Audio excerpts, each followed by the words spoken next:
Cuando hablamos de la hipótesis nula, se refiere a la afirmación contraria a la que ha llegado el investigador. Es la hipótesis que el investigador pretende rechazar. Si tiene la evidencia suficiente para ello, podrá probar lo contrario. Es cierto, la afirmación de la hipótesis nula no se puede rechazar a no ser que los datos de la muestra parezcan demostrar que esta es falsa. Por lo general, la hipótesis nula incluye uno o un desigual a en su enunciado. La hipótesis nula constituye la herramienta más generalizada para evaluar hipótesis científicas y tomar decisiones al respecto, no solo en ciencias médicas y de la salud, sino también en la biología, la psicología, las ciencias políticas y otras ciencias sociales. Desde su introducción por Sir Ronald Fisher en 1925, la técnica ha sido objeto de un debate acalorado entre, por un lado, críticos que identifican varios problemas conceptuales y de interpretación, y por otro lado, defensores que se aferran a la idea de que el uso correcto de la técnica tiene un lugar insustituible en el arsenal de la estadística aplicada. Muchos investigadores piensan que la aceptación de la hipótesis nula es igual al fracaso del experimento, pero debemos tomar en cuenta que aunque la hipótesis nula no sea refutada, el mundo de la ciencia ha aprendido algo nuevo.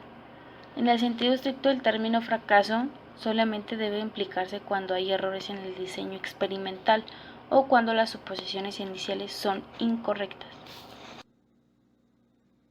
Implica poner en marcha el proceso de rechazar o mantener una hipótesis nula concreta basada en una serie de consideraciones teóricas planteadas previamente.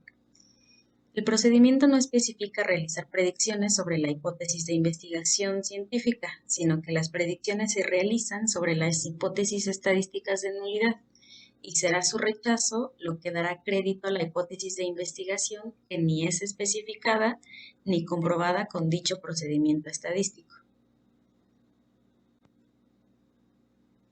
Por ejemplo, si nuestra hipótesis de investigación es que el comportamiento delincuencial es influido por el poder económico de los victimarios, la hipótesis nula diría que el comportamiento delincuencial no es influido por el poder económico de los victimarios. Sí, realmente puede ser un poco complicado, pero en cuanto lo pongas en práctica, te familiarizarás con ello. Una forma más fácil de aplicar todo lo anteriormente descrito es establecer un sistema de hipótesis, compuesto por una hipótesis nula y una alternativa. Pero, ¿para qué complicarse buscando comprobar que una hipótesis es falsa? ¿No resultaría más fácil y rápido probar directamente una hipótesis verdadera? Bueno, resulta que en las ciencias no basta con decir que algo es cierto o falso, sino que deben comprobarse mediante diversas técnicas derivadas del método científico. Lo curioso es que es más fácil refutar algo que probar que es verdadero, y eso puedes observarlo mediante tu propia experiencia. ¿Cuántas veces no has dejado boquiabierto a alguien por haberle lanzado una serie de datos que prueban que lo que ha dicho es incorrecto? Como regla general, recuerda que para establecer la hipótesis nula siempre hay que pensar en qué necesitamos para validar la conclusión de nuestra investigación. Si nuestra investigación concluye que los homicidas pasionales tienen un desorden mental, ¿qué necesitamos para validar la conclusión de nuestro trabajo? Pues necesitamos rechazar lo contrario.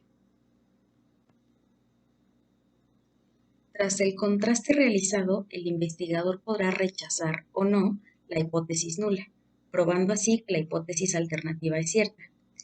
Lo correcto para comentar el resultado de un contraste de hipótesis es siempre hablar en términos de la hipótesis nula y de manera técnica. En caso de haber rechazado la hipótesis, se puede utilizar la siguiente afirmación. A la luz de los datos y tras el resultado obtenido a través del contraste de hipótesis realizado, se dispone de evidencia suficiente para poder rechazar la hipótesis nula.